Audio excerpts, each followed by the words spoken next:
their voice and they lost their belief in themselves that they mattered in their healing. And when that happened, they were robbed of what I think is a fundamental innate power we have when we believe we matter.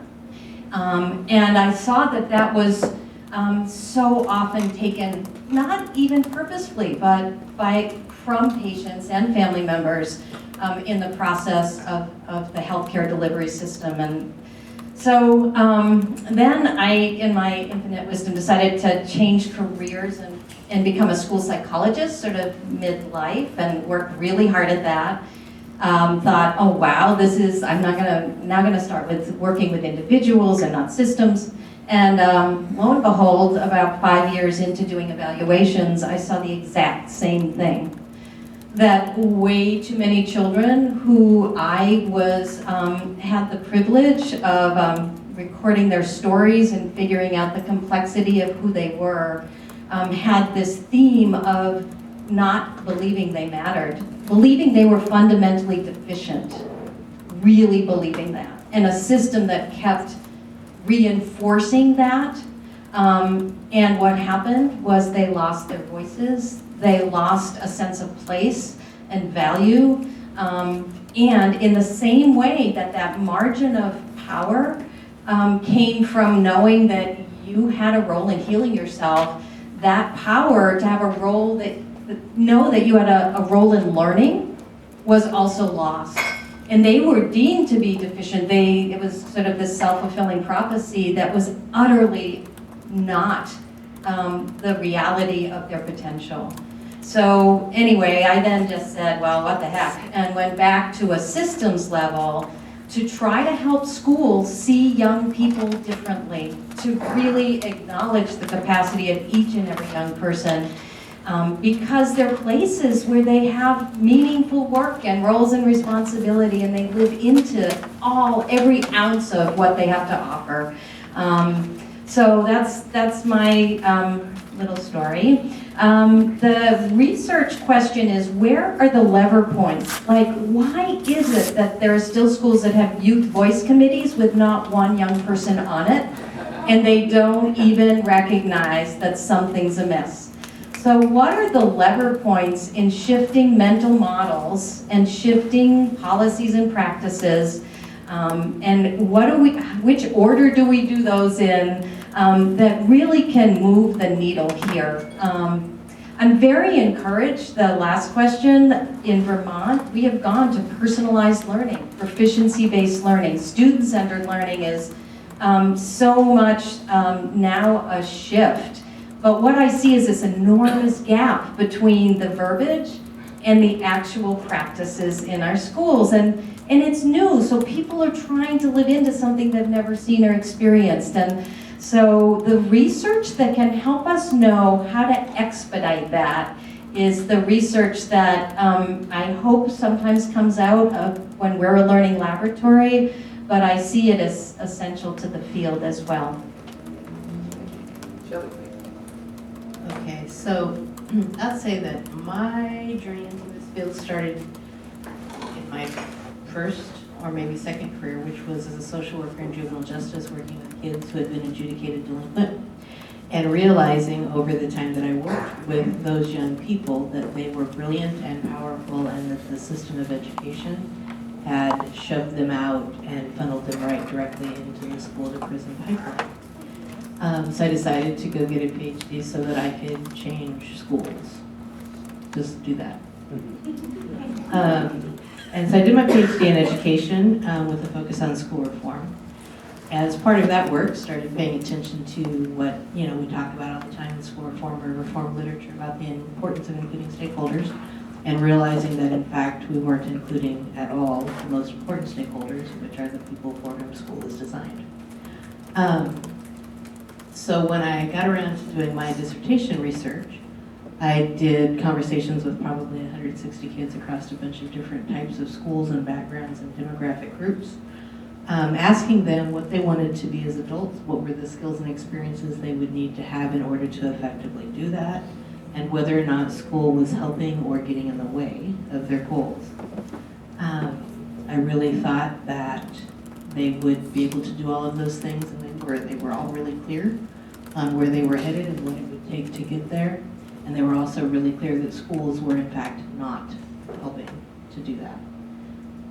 Where they threw me off and set me on the rest of this journey was when I said, so what needs to change? What would you do differently? How should schools be restructured, rethought about, redone?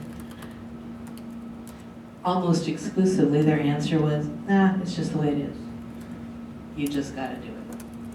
And that was really depressing and made me want to hang up my dissertation before it was done, but I didn't. And that set me on this conversation that I've been in now with a larger research question of how do we create the spaces in schools and out of schools to develop for youth a critical consciousness and skills to take action, so they not only can identify what's not working, but they have the agency to change them.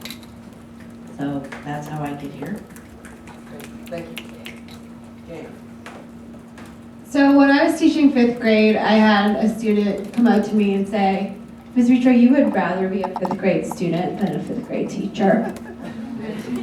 Yeah, totally. And that's why I'm a student force researcher in part, because I realized that as much as I was supposed to be like teaching spelling and stuff, what I really wanted was to like get to know what kids were thinking and what they wanted to do and what their vision of the world was. And that was the start of my work going to get a PhD, but also just being raised by activist parents and believing deeply in social justice and feeling that really one of the most powerful pathways to change is to have young people be the voice for it and the designers of it, and that in the name of equity, young people are able to say and do things much more powerfully than adults who politically feel that they can't or don't. So young people do and say what needs to be done, so thank goodness for young people.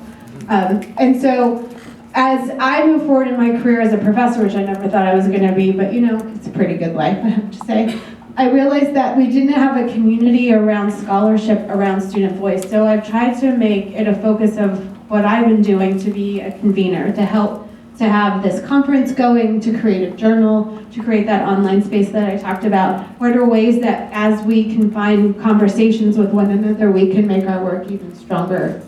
In terms of themes going forward, and I think in some ways they reflect the major panels of this meeting, one is we have some really powerful work coming up tomorrow around the student voice work happening with the Philly Student Union. And I think a challenge for our field is that Ben Kirshner and I wrote a paper once about insider work and outsider work. Insider work of change that can happen through schools, through nonprofits, and work that happens where we challenge it. And to give an example of that, Keith Catone, who organizes a lot of youth in Rhode Island, was an umbrella group of a lot of young people. And he had one group who wanted to have a voice at the table of the Council of Mayors, and another group who wanted to protest the entire content and process of the meeting from the outside. And both are really important. Both are really important. I think overall the folks who research and study insiders are drawing more on activist work, and activist work is not as welcoming and looking at what insider researchers and scholars are doing. And I would love to see more of a fluidity and a learning on both directions, because there's so much we can do. But I think that's one theme that I'm interested in. One is how we can build youth-adult partnerships and around research and around meaningful questions. And so we're going to have a YPAR panel tomorrow afternoon of youth researchers engaged in really interesting questions. And the third thing I've been studying personally lately, that's the panel that I invited a bunch of folks to on the last day, is this notion of can we have youth voice and student voice at the state level and at the national level in a way that's really powerful.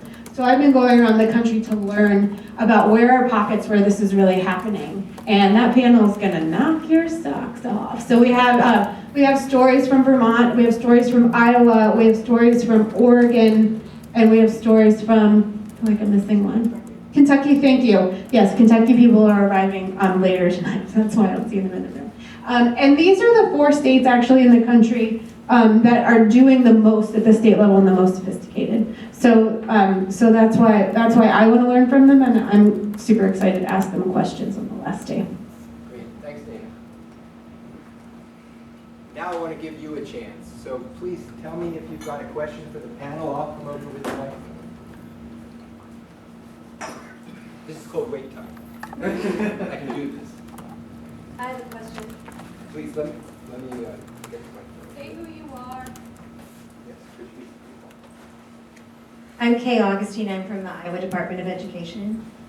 And I don't know which one of you wants to answer, but I keep hearing two different terms, and so I'm going to ask for clarification. I hear student voice and I hear student agency. And if we were going to pick one, which one would we pick? Thank you. Hopefully we'll have some good answers for you. Who would like to respond to that, please? I can give a quick and we can add on to it. So, This meeting always has some point where we're deliberate on terms. So I think when we talk about what we're talking about, we should say what we mean, and also it's important that it's okay that we have a lot of different terms. So pupil voice was kind of one of the original terms from like 15, 20 years ago. Student voice was the term I started to use. Helen loves youth-adult partnerships because it shows a balance of people working together. Some people like youth activism to show that this is about social justice. Agency is something that Grip Tape has taken on as one of their main initiatives around young people actually being the actors in their change work. And for me, I have a student voice framework that agency is one of three things that includes belonging and competency. So there's a lot of terms out there, and then there's YPAR, which is Youth Participatory Action Research, which we're gonna have the YPAR panel. So I think that covers most of the main terms, and people have different reasons for why they like one versus the other. I love them all. But it's good to ask when people are using jargon, as we were saying in the jargon zone, what do you mean by those terms? Because even within those terms, we all have different definitions around them. And it's hard to decide what we want to say one versus the other. Thanks. Michelle and then Shemai. Okay, well, I definitely wouldn't want to choose one of them, but if we have to, I would say I'm gonna go with agency, because I think that sometimes as a youth or as a student, your voice is at the table, but it's not until you give the youth the opportunity to take the action steps that they can actually prove you wrong, that we not only have a voice, but we can do something about it. So even I think about myself in this position, and sometimes when I'm at a table at work, I will make a statement and somebody will be like, oh my gosh, how old are you? And then they find out how old I am. It kind of gets discredited, but then I'm like, forget about them. I'm gonna go show them that I can do it. And once they see the action steps that I did, they're like, okay, we got it. You can do it. And I think that all youth can prove themselves in that sense. So I'm gonna go with agency. Hi, so one thing that has always made my parents just go insane is that I've never been one to choose one or the other, because I'm like, why can we not have both? And I feel as though that's what I feel about agency versus voice, only because the two aren't mutually exclusive. I feel as though they go hand in hand. So for us, when we think about agency, we're saying that we're putting youth in the driver's seat, but we also want youth to have the opportunity to voice their opinions and to have that area that they feel as though they're comfortable enough to say what they feel, and then in turn are comfortable enough to do and act on what it is that they feel. So I don't think that we should have two different terms or have to choose one or the other, because they both go hand in hand. Thank you very much. There's a question over here. I'll be right there with the mic.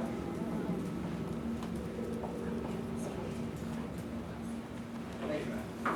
My name is Adam Fletcher. I'm the founder of the Free Child Project and Sound Out. And I'm curious, I'm hearing a lot of people talking about schools and K-12 environments, but I know that there's folks here from the community setting. Is there one environment that's more important or better for this conversation, or can we just embrace all of it and bring it together in one big pool of love and happiness? Here's for love and happiness, but let's see if there's somebody on the panel who'd like to respond. Shelley, it's all Shelley.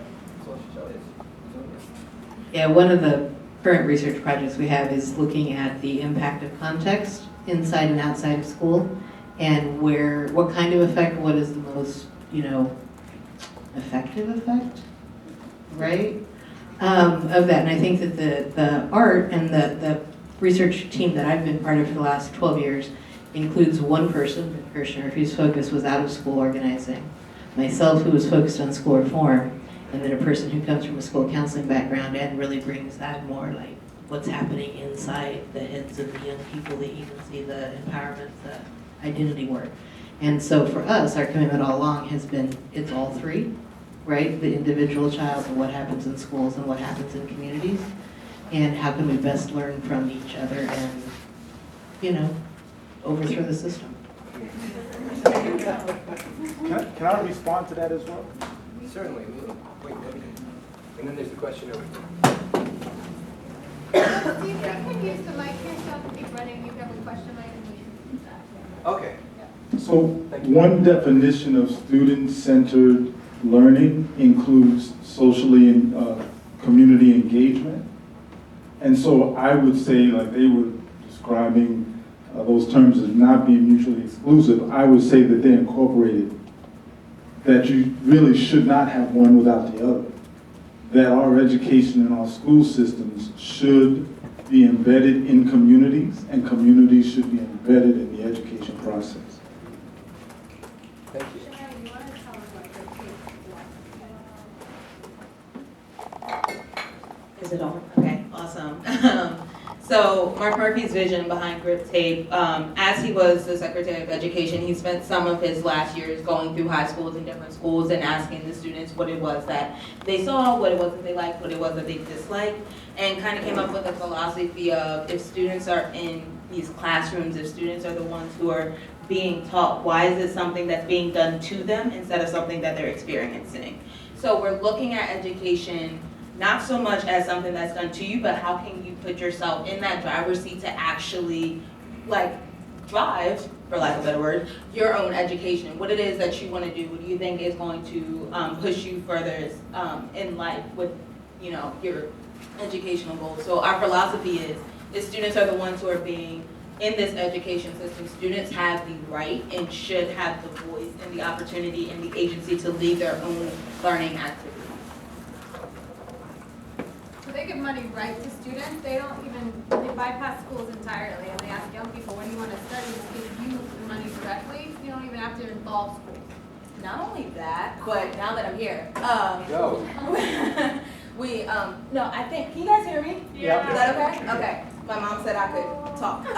So one of the things that we do with our $500 grants, which we do give directly to the students, is we also have a learning champion, which is where adults are on the phone a couple of times a week throughout their learning journeys, and they're attempting to not control the narrative. So when we have our challengers have conversations with their champions, which are the adults, the champions are not allowed to guide them in any way, to make suggestions or any, they're just there as an encouragement, just so that students actually understand that they have the opportunity to do this and that we believe that they can. And it's just an extra push to say that we know that you can do it. We're just gonna be here to encourage you and to say, wow, this is great. So that's another part of what it is that we do at Grit Tape. I would just share a bit of the Vermont story, and Adam, the breaking down of those, the dichotomy of school and community. It's a statewide policy of personalized learning, flexible pathways to graduation, that each child will be able to name and explore, and as part of their educational experience, community-based vocational opportunities or options. And it's not like Vermont has leaped from policy to practice in short order, but it is encouraging that it looks at the whole child. It looks at a school is not bounded, learning is not bounded by a school day or a school site, but rather invites us to, and the community, to expand that narrow concept, and therefore, of course, embrace both inside and outside those walls as the learning experience and opportunity. Thank you. We have another question here. Speak up, please. Thank you. Hi everyone, my Hello. name is Titi Leo Ugo. I have two questions I'm gonna ask. What impact have you? You can't hear me? It's okay. My name is Titi Leo Ugo, everyone. I have two questions. What impact have you had in your community in like the work you do, and also someone mentioned that we have the right to attend events that affect us. Like, how do we get into those events? I know we can ask, but like. Good. Thank you. Who in the panel would like to respond to that? Can I start with the second question? So one of the things that I've read recently that was very impactful to me was once you get into a space, don't become the same gatekeeper who kept you out of that space. So I think that's one thing that we definitely have to think about, especially when we get into these roles, and now that I'm like an adult, to still open that door for youth agency. And I think it really does start with a fundamental change within us as adults to say we aren't the end-all be-all when it comes to educational voice, and that we need to give these opportunities. Not only that, but when students do approach us and say, we want this, to actually have an open mind and to push forward that way. I think that's the only way. Not only that, but you guys, of course, are asking to be in these spaces and you deserve to be heard. So I think it's our jobs to actually hear these students and to make way for them to be heard and for them to participate in these spaces. I totally agree with that. I just want to add on to it from a student or a youth perspective. Like, I'm hungry for information, and I encourage you to be the same way. Like, be persistent. I can't think of actually a single adult that I've reached out to, and I'll ask some crazy questions too. Like, I want to know everything about you. How'd you get to where you are? Even if you're a stranger, like, I'm sending you a LinkedIn message. Like, here we go. Get ready for this. But I've never had an adult be like, no, sorry, too busy for you. But it did take a little bit to like get the encouragement and the confidence to reach out. But I really encourage anybody in this room, adult, youth, student, network, ask the questions. Somebody's got to have an answer. Okay, we have a question here.